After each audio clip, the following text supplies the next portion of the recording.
Hello, so nandito ako sa Watsons para bayaran yung binili ko gamit yung GCash. Ito po, pwedeng bumili gamit yung voucher. Ito po, gamit yung QR. Sige po. Yan, gamitin natin yung voucher packet. Yes po. Yan, medyo mahina internet connection. Tayin lang natin. Miss, wait lang ah.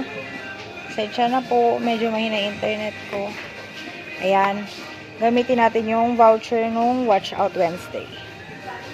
Ito. Use now. Scan barcode. Yan. Payment. Kung magkano yung babayaran natin. Babayaran natin ay 109. Kaya magagamit na natin yung voucher kasi ang minimum purchase nun ay 100 pesos.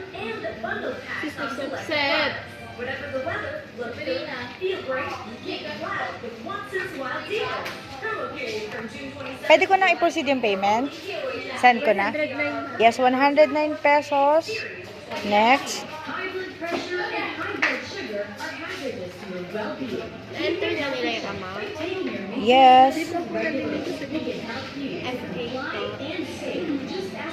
Piliin natin yung voucher. Yan. Pay with 49. So, 49 na lang yung babayaran natin instead na 109 dahil meron tayong voucher. Pay. Mika, sinabi mo na yung amount? Ayan na, kapag send na tayo ng payment, ito na yung reference number. Miss, ito na po yung reference number ng payment ko. Enter mo.